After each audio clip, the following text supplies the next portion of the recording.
Tube.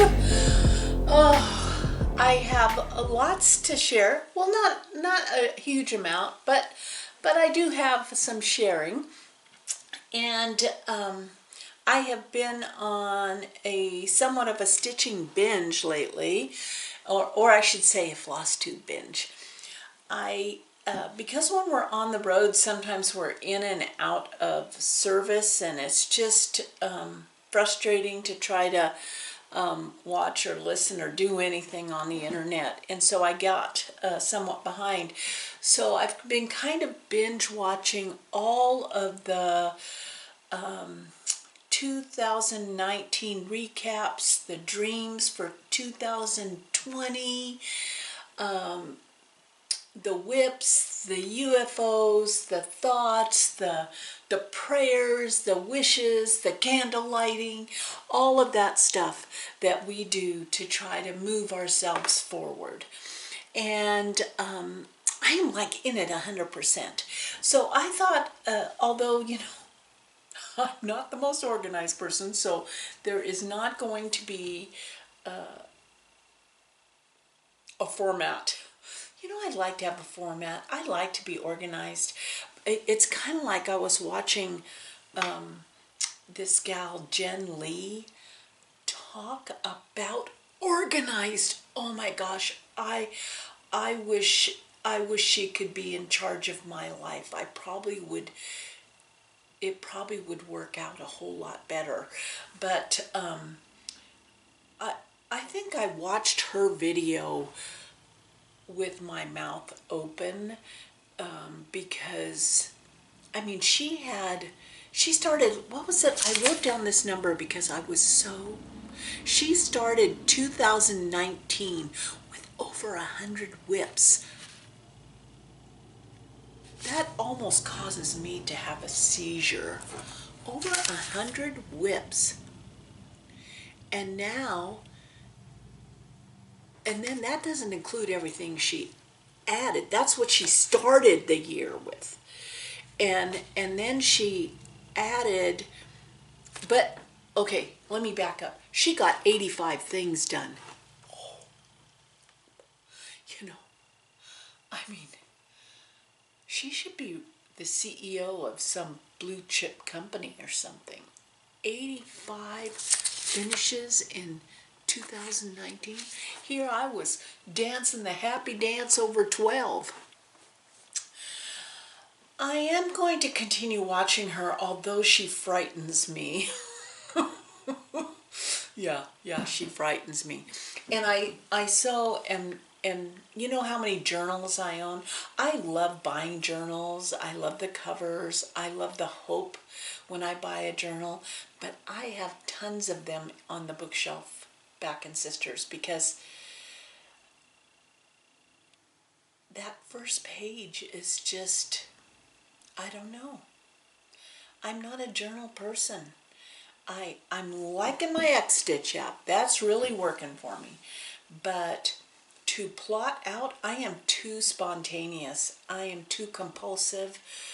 And so to be organized, I don't think it's going to happen.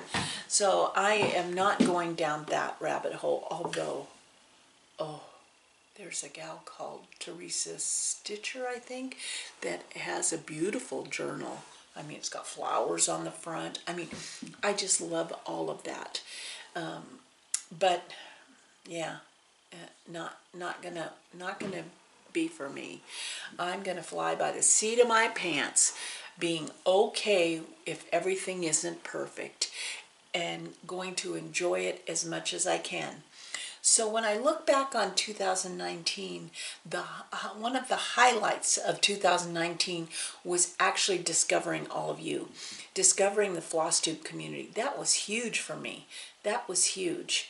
And that came to me through a connection from Quilt Roadies, which is quite interesting. It is just quite interesting. So I am grateful that I'm going into 2020 with a bunch of floss tubers. I am just glad I'm going to 2020 because it is going to be an exciting year for me. I just can tell. I'm invigorated. I am going to hopefully make some changes in my life, and I don't know what those are, so there's no secret or drama.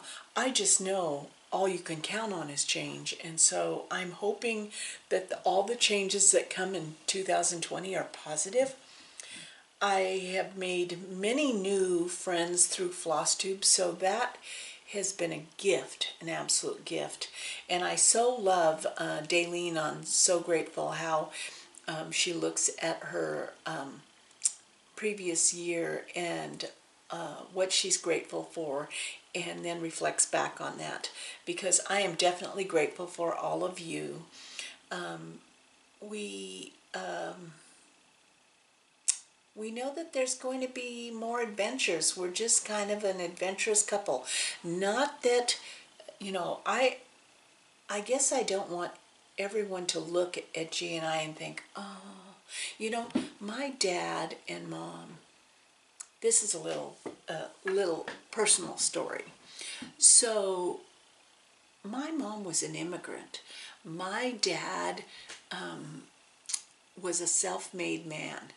And what they taught me as a child was never look at what someone else has and make your own dream. That it's a waste of time to look at what someone over there might have. It just drives you crazy.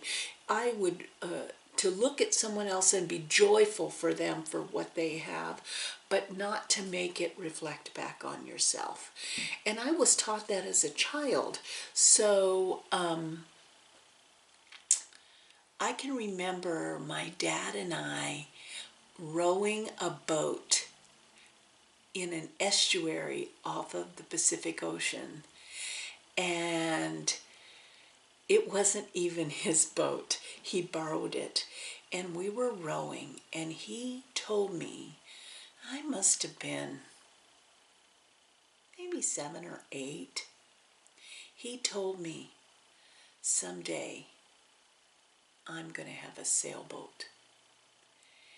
And he did. He did. And we had many adventures sailing out on the ocean. And my mom, when she died, she was the Commodore of a yacht club. I mean, they truly made their dreams come true. And so I am blessed to have been raised to only look at my own self and to make my dreams come true. And so that's what I do. I really focus on myself and not on anyone else. I am grateful for them, for all the positives in their life and the successes in their life. I love that people have successes. I love that they're enjoying their life. But it doesn't mean anything negative for me, I guess. I'm going to keep plugging ahead and keep enjoying the people I meet, keep stitching the stitch that I can stitch, and be okay with all of that. So I hope that you will come along with me. I just realized I have my little where we make our home base. So our home base is in Tucson, and from there we are now going to branch out with Penny the van. But we do like having a home base, and so this is our little home away from home, and it is a little home away from home, but we love it. And so that's why I had to pack everything in the van and bring it here and hope that it is enough to keep me busy, which I think it is, and just try to put one foot in front of the other in 2020. Now back to G and I. We are two stubborn, strong-headed, individuals that both believe we're right. And so it is an adventure together. But it works out. And we give each other space to enjoy the things we enjoy doing. And so thus I have all these project bags here. Because we left so fast, so I'm all over the board now. I'm sorry about that. No, I'm not. I'm just all over the board. So because we left so fast, I just brought my mail with me. So here I am opening Christmas cards. In the first week in January, I'm opening Christmas cards. Yeah. And I love them. I mean, oh my gosh, look at my girlfriend Cakers and her family. Oh, I just love that. But one of the things I brought was a sweet Stitchy Kindness, and from Tyler, Texas. Connie, when I opened this, I thought, does she know me, or has she talked to someone who really knows me well? Because Connie sent me 2 patterns. And one is by the Blackberry Rabbit,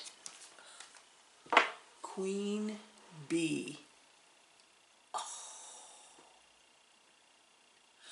I am so gonna do this. I mean, it is, I'm gonna kit this up sometime in the next month.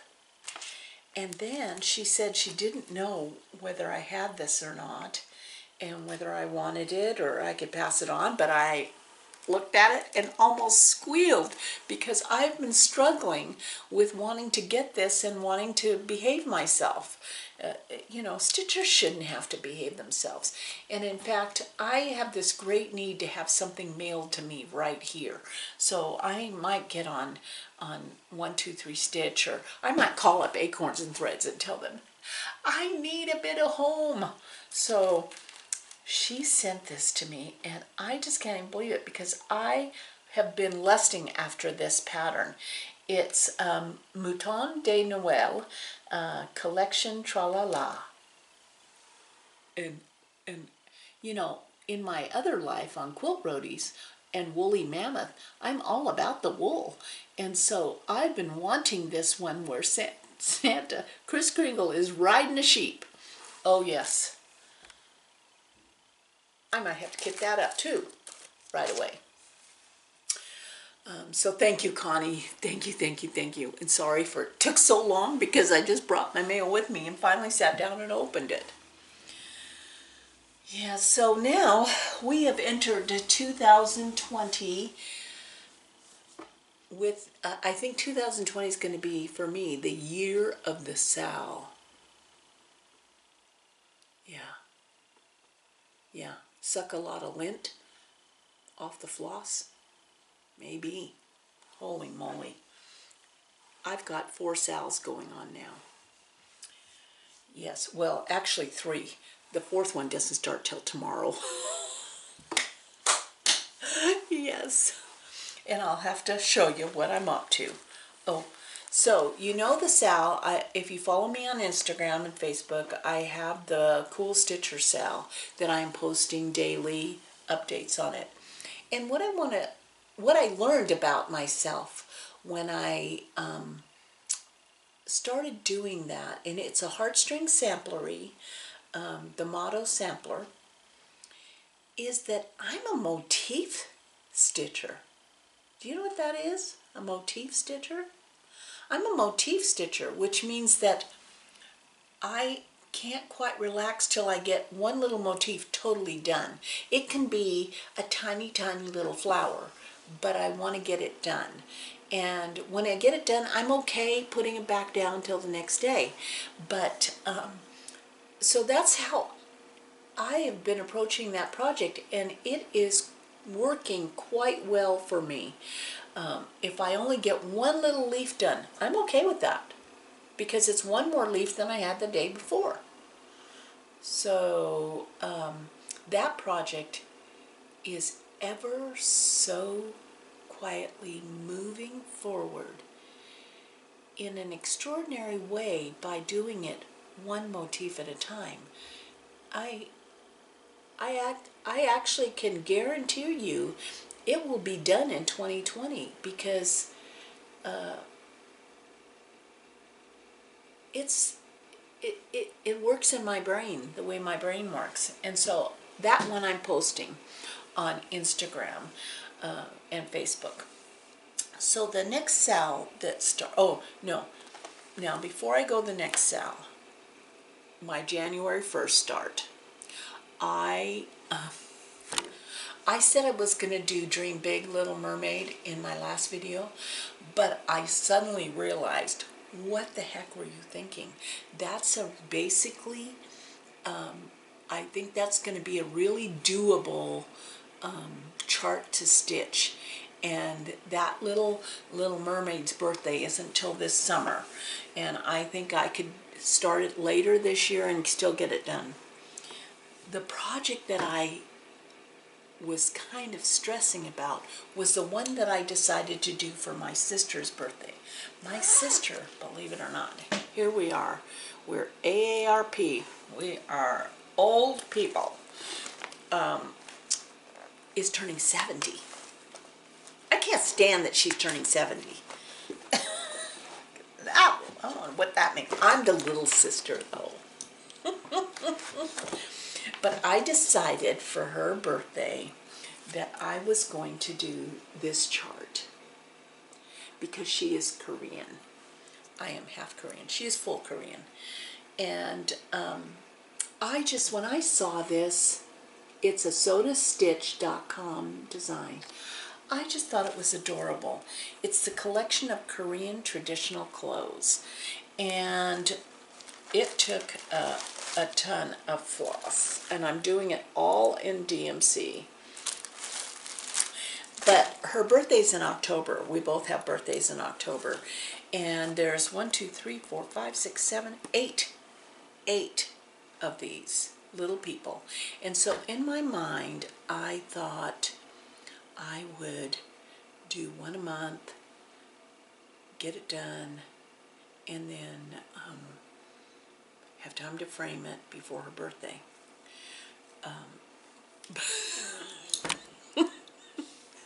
But here's the thing, is that when I look, there is just this huge hole. There's so much I've learned from all of you on Floss Tube. I know I'm rambling. But I still can't quite get the size and figure out. So here's how big these little, I'm going to just show you half of a person. So there's how big they are. So I was thinking, that's how big they're going to be. I said, gosh, this is going to be, I mean, look at how long this pattern is.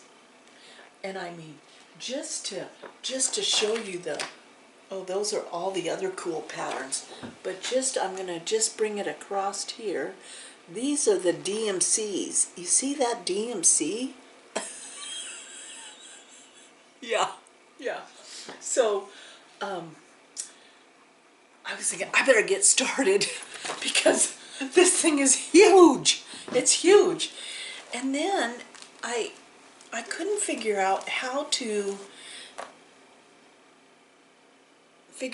fit it on my piece of fabric, because I don't start in the middle. I start on the edge. And so then what I did was I decided to stitch 2 of the motifs. So I stitched the corner motif. I stitched one, and then I actually counted 68 squares down to the bottom one, so I could know exactly how tall these little people are. And there you go. Yeah, they're not that big. They're not that big. But what I did find out when I was doing this is that they are severely confetti heavy. So I did that one little red, and there must be about 8 or 10 different color changes in her dress. So I think it was a good thing that I started it as January 1st start, because I really do want to get this done for her birthday. It's so adorable. It is so adorable.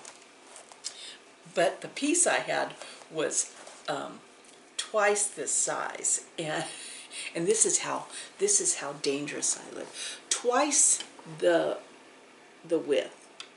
So it was, I cut this much off when I figured out I didn't have to handle all that white fabric. And then living dangerously, I actually ate some cherry tomatoes while I was doing this. Of course, I would pop a tomato in my mouth and eat it like that. So if it squirted, it'd hit that white wall over there, but wouldn't hit my white fabric.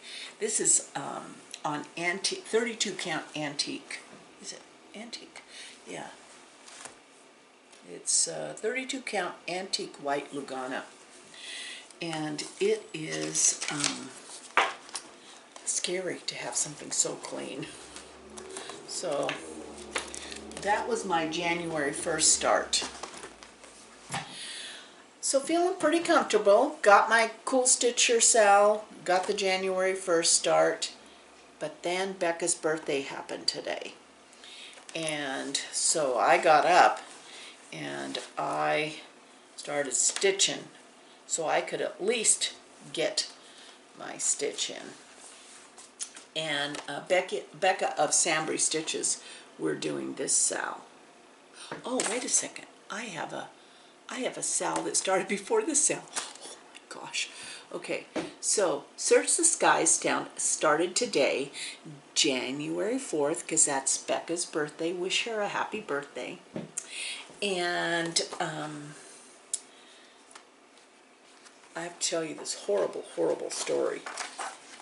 So I went over to the printer in the office to print up the pattern to make a working copy so I could do some highlighting. And in fact, the copy machine that I was using printed all this jibber jabber over the top of my original copy. I don't know how I did it, but I was sick. I was absolutely sick. And I went up to the office and I said, wow, wow. And so Valerie, which is this awesome, awesome person, she went online and got a PDF download of this pattern for me, which was awesome, so I could start it. So there I am, my little Kris Kringle, I'm going to be searching the sky for him. So I got that started, and this is on 28 count blue spruce casual linen, and it's a waxing moon design, and you can see it. We have a hashtag, search the skies. Search the skies. But now, and we're going backwards a little bit because I forgot the Sal that I started on December 31st. And that is with Stitch Goes My Heart and Marion the Librarian and a whole bunch of you also.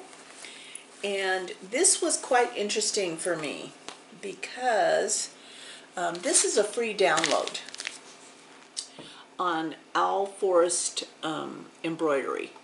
It's a Russian site, and so there is some language that you have to kind of work around, and it is divided up into parts. And so part 1 begins in the right lower corner. Yeah, so that's where you start, the right lower corner, because you don't start in the center. Not that I would start in the center. I wouldn't start in the center. But you start in the right lower corner.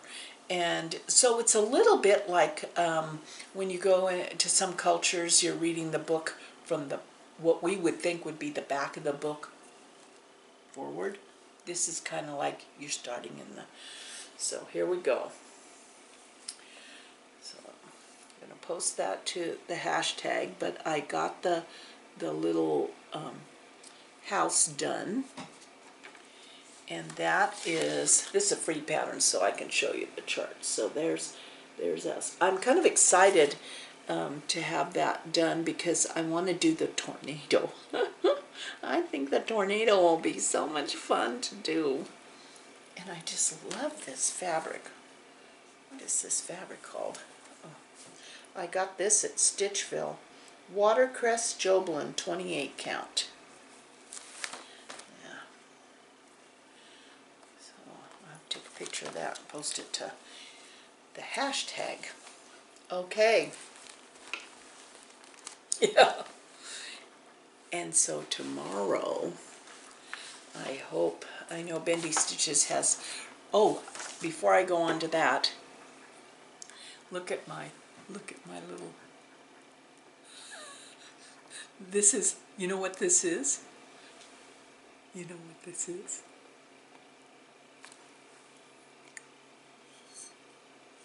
It's my ort container. It's my ort container. It's got orts in it. That's the thing. The ort container in the van is the rug on the floor. It might as well have been a shag rug. But yeah, this is my little ort container. It's so cute. I got it because of Wizard of Oz. Isn't that sweet?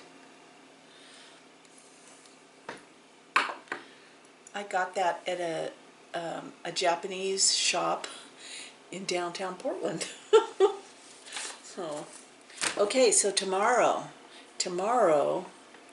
is Sleeping Bee, Sal, by the Blue Flower. And I'm going to do something I have never done before. I went ahead and did a working copy of the chart, and I'm going to tape it all together, and I'm going to start in the center. Because it's a circle, and it's kind of funny how different things work for different brains, and this brain has some issues, and so if it had been a square, I would have done the whole outside edge, but it's a circle. I don't know why that makes a difference, but it really made a difference, and I was struggling with it last night, and I said, okay, I'm going to make a working copy, and I'm going to find the center. Of course, it took me 10 minutes to figure out the center, because I was going, how do people figure out the center? How do they know that? How do they figure out the center? And after 10 minutes, I noticed that there was some marks on the outside edge. Yeah. There's still a lot to learn. There is. But I can be grateful because the number one thing I learned in 2019 about floss was that if you pull the DMC from the end that has the number on it, it doesn't get tangled. You know, why don't they print that on the little label? Pull here. That was the best tip. All of you that give me all these tips, I really appreciate it, because it has made a huge difference to my cross-stitching life. I'm looking forward when I go to Cave Creek to visit some girlfriends at the end of the month, beginning of February, end of the month. I get to go to the attic, and I'm thinking the attic needs to sell me something. They probably financially need to sell me something, and I am so willing to help them out because, you know, we want them to stay open. You know what I mean? Yeah. One more thing that I want to share with you before I go and start stitching on the blue flower Sleeping Bee is I'm so grateful Daleen. She did this to one of her projects, which to me is somewhat genius. And she only did it to one. I'm going to do it like to a lot of my projects. And that is, she took a picture of herself holding the project, and then she mounted that picture on the back of the project. Now, just think, do you think that your children aren't going to feel just awful donating your stitchery to Goodwill with your photo on the back? I am thinking that's sheer genius. I am going to do that and put it on every cross stitch I make, my photographs. So when they start to go put that in the donation bin and they turn it over and see their mom looking at them, they might think twice about doing it. That's Daleen shared what she did with one, but I am taking it to the next step. Let's unite to preserve our family stitcheries. That's what I'm thinking. Okay, until next time, I hope I get further ahead on my projects. I hope you do too. I'm so excited with what everyone's doing. I have filled my cart and emptied my cart several times, but I know when I go to the attic, I'm going to help them out. So have a great, great week, great month, and enjoy your stitching, and be kind.